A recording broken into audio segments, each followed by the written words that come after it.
Chers amis, bonjour.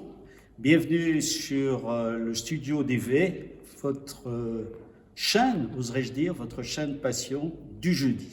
Un tout grand merci à ceux d'entre vous qui nous ont enthousiasmés, plus de 4000 vues, des félicitations, des motivations, que du bonheur, je ne vous cacherai pas, après 4 mois de fermeture. Nous vous parlerons cette semaine, Martin vous parlera cette semaine du Wall of Fame, notre mur des légendes, parlera de la naissance de ce mur et cette tradition qui s'est installée. Nous aurons aussi Alain Noirom, qu'on ne présente plus dans le domaine de l'art, qui vous parlera de son BMW Art Trip Car qu'il a fait. Il vous parlera également de son pilote qui est Benjamin Lessen. Voilà, nous aurons Alain qui est un membre Piclane, qui prendra la parole parce que nous nous introduisons chez vous et donc il est normal que les membres Piclane puissent partager des sujets qui leur tiennent à cœur. Alors voilà, n'hésitez pas à nous faire part de vos remarques, comme la semaine dernière, de vos suggestions, et puis à très vite pour de nouvelles aventures. Hollywood Boulevard a son Walk of Fame et le Club DV a son Wall of Fame. Mais dis-moi Jean-Paul, cet endroit du club, ça a quand même une aura magique, hein. C'est vrai que c'est devenu un peu une tradition. Tous nos amis pilotes qui vivent en Belgique ou qui viennent de l'étranger, quand ils viennent, ils ont pris l'habitude de signer. Tu feras tout à l'heure le tour du propriétaire. Il y a du lourd, hein, franchement. Ouais, il y a vraiment du il y a les jeunes, il y a notre génération. Ils sont tous là. Effectivement, ils sont tous là parce que, à première vue, je vois notamment, il y a Vanina X, que, en plus, tu as une relation particulière avec elle parce que tu lui as mis le pied à l'étrier quasiment en sport auto. Oui, mais alors j'ai effectivement une longue carrière de passionné, de sponsor dans les années 80. Je connais Jackie depuis des années. Alors évidemment, Vanina est une petite pépite. Et c'est vrai que j'ai cette chance, ce privilège d'avoir pu mettre le pied à l'étrier à Vanina en lui payant sa première saison en BMW Compact Cup. Et ce qu'il y a de merveilleux, c'est qu'en plus, je travaillais à l'époque, enfin non, il travaillait avec moi pour payer son sponsor et ses saisons, son sponsoring. Il travaillait avec moi, c'était Stéphane de Groot. Et donc j'avais une équipe incroyable, Vanina X, Stéphane de Groot. Voilà. Et pour la petite histoire, et puis tu feras, comme j'ai dit, le tour du propriétaire, Jackie, oui, en 2016, il y a 5 ans, a été le premier à signer. C'est-à-dire que Jackie vient souvent nous voir, il y a le point Jackie, ce que vous découvrirez tout à l'heure ou dans une prochaine émission. Et quand Jackie vient, il y a toujours des membres qui donnent des choses à signer. Et lorsque j'ai demandé à Jackie, tu as 2 minutes pour moi, tu ne veux pas signer ça? Jackie m'a dit, mais écoute, tu me gonfles à tout le temps de me faire signer sur n'importe quoi, j'en peux plus. Il avait le marqueur en main et il me dit, je vais signer là. Eh ben, je lui dis, mon Jackie, vas-y, lâche-toi. Et il a donc été le premier à signer. Et avec Pierre, du coup, on s'est dit, mais on a une idée magique. Jackie en a la paternité. Et puis, voilà, tu fais le tour, tu expliques. Ça va de Nicolas Prost en passant par Patrick Tambay, Didier Dradiguez qu'on verra tout à l'heure. Didier, il a fait fort, je crois que c'est lui qui a signé là, allons-y. Ouais. Et puis voilà, tous nos amis sont là et puis quand ils viennent en Belgique, comme je disais, comme Didier Tess, ils passent, ils viennent prendre un pro et ils signent. Voilà, fais le tour et puis à tout de suite Martin. Oui, alors que vois-je parce que ce serait fastidieux de passer sur tout le monde, on va reprendre que les signatures les plus notables. Évidemment, qui vois-je là? Paul Belmondo, ancien pilote de F1, fils de Bebel. Frédéric Bouvy, bien connu en Belgique, vainqueur des 24 heures de Francorchamps. Anthony Beltoise, le fils de qui vous savez. Nicolas Prost, qu'on a évoqué il y a quelques instants. Qui d'autre? Gaëtan Vigneron, la voix belge de la Formule 1. D'ailleurs, Pierre est là. Harald Huisman, le plus belge des Norvégiens. Stéphane Lemray, éminence journalistique. Thierry Boutsen. Éric Boulier, ancien team principal du team Lotus, maintenant Alpine F1 Team et ancien directeur de la compétition chez McLaren Racing. L'inénarrable Pascal Whitmer, ce coyote est parvenu à avoir sa signature, juste en dessous de Philippe Martin, le frère de Jean-Michel qui est juste là, 4 fois vainqueur des 24 heures de Francorchamps, entre autres. On a également Monsieur André Lotterer, le plus nivellois des Allemands, Nathalie Maillet, la directrice du circuit de Francorchamps, et bien d'autres, notre jeune ami Denis Dupont, Didier Theiss, également exilé aux États-Unis. Et puis, c'est ma petite fierté à moi, il y a moi également. J'ai eu l'honneur de signer ce mur après mon titre de champion BGDC. Voilà, il y a énormément de monde et vous voyez, ça va jusqu'à l'étage et gageons que dans le futur, il y aura encore plein d'autres signatures d'éminence du sport auto ou d'ailleurs qui vont se rajouter.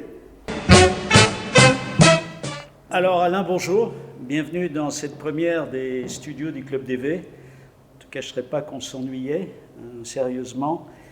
Et on a décidé de, tous les jeudis, passer sur les réseaux sociaux, essayer d'aller chez nos membres, garder le contact. Tu fais partie de ces membres pit lane, de ces passionnés. Tu as plein de passions. Mais ce qui m'intéresse surtout, c'est de savoir d'où te vient la passion automobile, la passion de la moto aussi. Didier Dradiguez va arriver d'ailleurs, tu le croiseras. Et puis, je voudrais surtout que tu nous parles de ce merveilleux projet que tu as fait, qui, bien sûr, rejoignent deux de tes plus grandes passions. Merci de m'inviter, Jean-Paul. C'est toujours un plaisir de venir au Club DV et de rencontrer tous ces gens sympathiques et les anciens pilotes aussi, parce qu'ils ont tous bercé un peu notre enfance. Je les voyais monter en course de côte, à Spa et dans les environs quand j'étais jeune, puisque tu me posais la question. C'est vrai que tu es Spadois. Voilà. Élevé au steak de pneus et à l'huile de ricin. C'est vrai que tu es peut-être plus facile à être passionné que le gars qui habite Anderlecht ou Molenbeek. Alors, on ne ratait pas une course.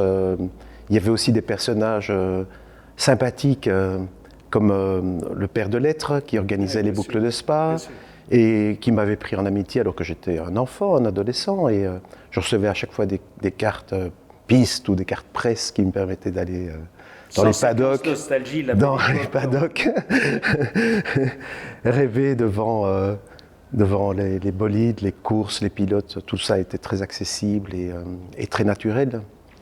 Donc, et aujourd'hui alors? Mais aujourd'hui... tu as un protégé, dont tu vas nous parler, qui arrive d'ailleurs, et puis tu as ce merveilleux projet que tu as fait. Oui, c'est pas vraiment un protégé, c'est d'abord une rencontre. Oui. On a un ami commun qui me l'a présenté, sachant que j'aime la course automobile, que ça m'amuse de rencontrer on va pas faire durer le suspense plus longtemps. Des gens, voilà, Benjamin. Et en fait, c'est une rencontre parce que voilà, je me suis retrouvé devant un jeune homme que je trouvais très mûr, très déterminé, et en plus, sans pas connaître grand-chose, je dirais, à la course automobile actuelle, il ne faut pas investiguer trop pour comprendre que c'est aussi quelqu'un qui a beaucoup de talent. Son palmarès parle pour lui, c'est quelqu'un qui a d'énormes qualités de pilote, mais aussi humaines. Et donc ce projet est né de cette rencontre, et j'ai eu envie de faire quelque chose qui aurait pu, d'une manière ou d'une autre, le faire connaître un peu plus, le mettre un petit peu sur le devant de la scène pour un petit quart d'heure de célébrité, comme disait Warhol. Alors, raconte-nous, parce que moi je connais l'histoire, je connais ta passion pour l'art contemporain, on la partage aussi.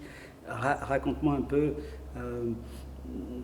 Peter Halley, dans tout ça, comment tu arrives à joindre cet homme, cet artiste mondialement connu, comment tu arrives à penser, à mettre tout ça ensemble avec le Gignon Racing. Voilà, c'est intéressant parce que tu fais partie de ces membres qui perpétuent notre passion. Les jeunes sont là aujourd'hui en Club DV, moi j'essaie d'aider certains pilotes, toi aussi, même si très modestement tu dis non, mais voilà, tu perpétues cette tradition, alors explique-moi un peu comment tu es arrivé à tout mettre en place. En fait, quand je t'entends me réexpliquer l'histoire, elle me paraît fort compliquée. C'était beaucoup plus facile que ça. J'ai jamais dit que j'étais trop simple. C'était beaucoup plus simple que ça, parce que voilà, quand les choses doivent se cristalliser, elles se font toutes seules. J'ai évoqué l'idée de solliciter un artiste pour perpétuer la série des hard cars, et en fait tout le monde a dit oui très spontanément. BMW Belgique au départ d'ailleurs devait nous aider. Bon, les circonstances ont changé la donne, mais Boutsen, voilà, s'est montré très ouvert à l'idée. Je crois qu'ils y ont vu aussi l'intérêt d'un petit peu renouveler leur manière d'apparaître dans les courses de GT3, surtout dans une année comme celle qu'on vient de vivre, 2020. L'artiste, j'ai pas eu beaucoup de mal non plus à le convaincre parce qu'il me connaît et depuis de très nombreuses années, nous avons toujours eu une relation qui débordait largement du cadre professionnel et qui était une relation vraiment d'amitié. Je me rendais souvent chez lui à la campagne en dehors de nos sessions de travail pendant les vacances. Et c'était le cas d'ailleurs avec la plupart des artistes avec lesquels j'ai travaillé. Mais, et puis je les ai surtout aussi beaucoup bassinés avec mes courses de moto classiques, etc. Ils ont en tout cas participé à toutes mes, à toutes mes micro-aventures. Écoute, c'est génial. Le seul regret qu'on puisse avoir, c'est que c'était des 24 heures à huis clos et que moins de gens ont vu cette œuvre d'art, parce que c'est vraiment une œuvre d'art. Je trouve qu'il a super réussi la voiture. Il est juste dommage que nos amis allemands n'aient pas pris cette auto comme une véritable art car, parce qu'elle a tout une art car. Oui, absolument. Elle avait surtout, je dirais, c'était surtout une aventure basée sur 3 piliers fondamentaux, qui est le fait que ce soit une voiture de course, une BMW, et qu'elle soit décorée par un artiste américain. C'est vraiment de la tradition que Hervé Poulain avait démarrée en 1975 avec Calder. Comment ? Artiste significatif. Oui, en tout cas, oui, des artistes connus qui n'ont plus grand-chose à prouver comme artistes, mais voilà. Ta prochaine idée, est-ce qu'il y en a une ? On peut en parler ? Il n'y en a pas ? Si, j'en ai beaucoup. Alors, on fera une autre vidéo. Oui, d'accord, avec plaisir. Mais j'aimerais surtout que maintenant Benjamin puisse faire une belle saison 2021. Il va nous expliquer tout ça. Il arrive là. Voilà. Et puis toi, tu es le bienvenu. Dès qu'on rouvre, même si on n'est pas ouvert, parfois je fais des petits conseils d'administration, très privacy, pour voir ce que va devenir le Club DV. Parce qu'on est dans un monde surprenant où les choses, et la Covid en tout cas, est un accélérateur de nouveautés.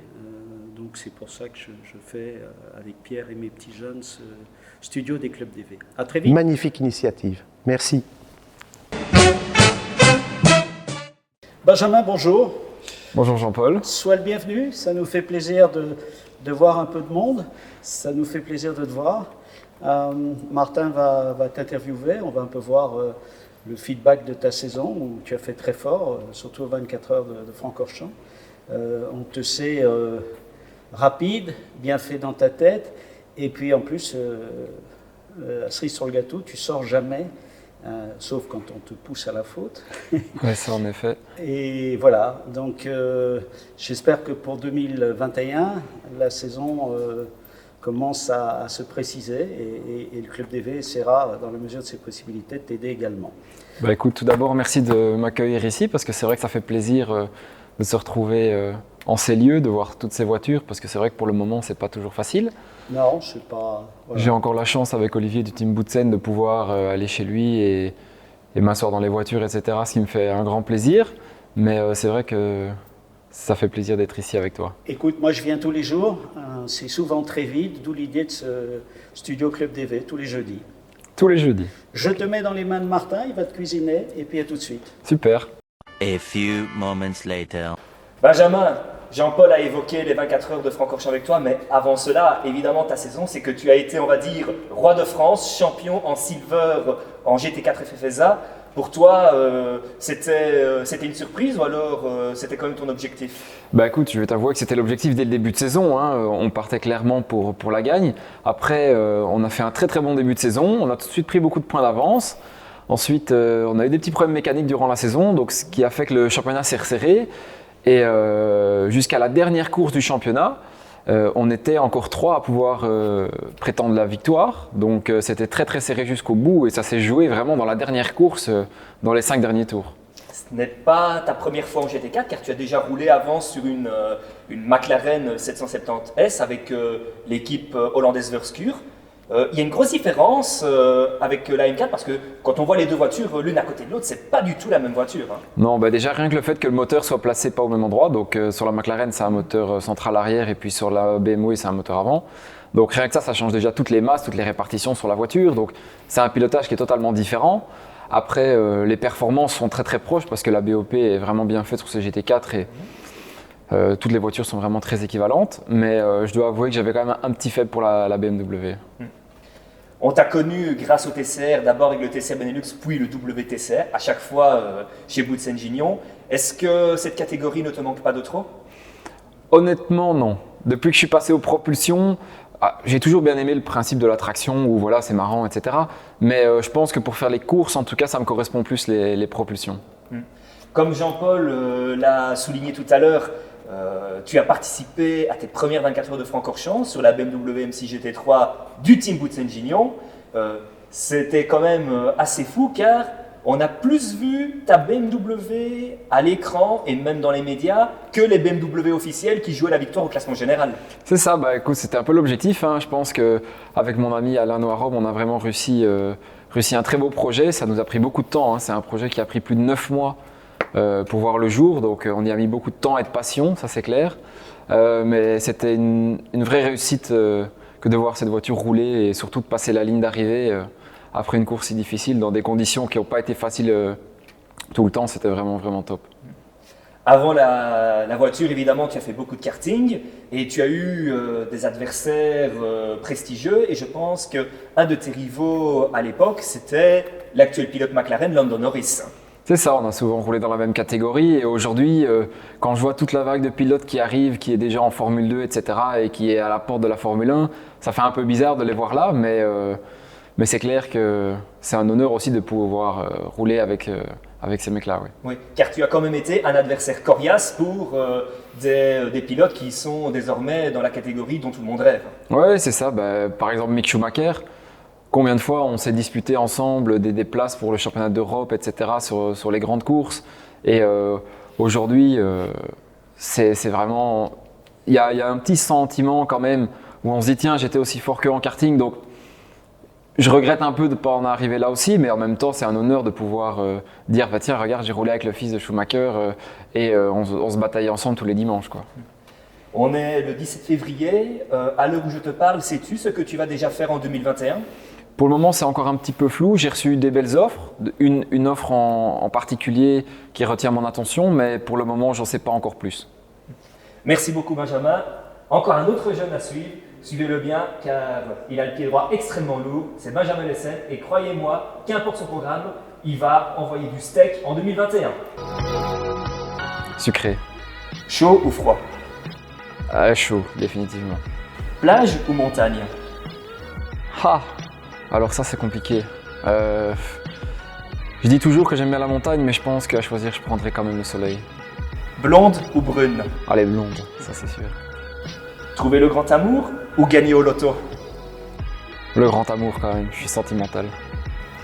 Être riche et triste ou pauvre et heureux ? Bon, on va quand même dire être heureux, hein, c'est le principal. Pouvoir changer le passé ou pouvoir changer le futur ? Changer le futur. Honda Civic TCR ou BMW M4 GT4 ? M4 GT4. Champion en TCR Benelux ou champion en GT4 France ?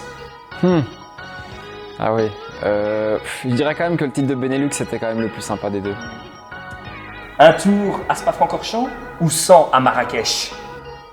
Un tour à Francorchamps, rien que pour passer le raidillon à fond avec une GT3. Je crois que c'est vraiment le truc le plus incroyable que j'ai fait de ma vie.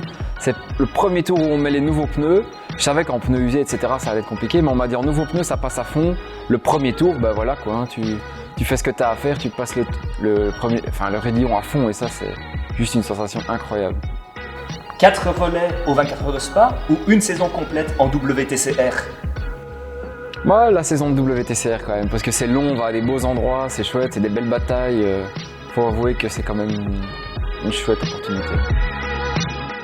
Alors voilà, en espérant que ce numéro 2 du Studio DV vous a plu, n'hésitez pas, selon la formule consacrée, à partager, à liker. Regardez-nous sur YouTube, regardez-nous sur Instagram, sur Facebook Et puis à très vite la semaine prochaine.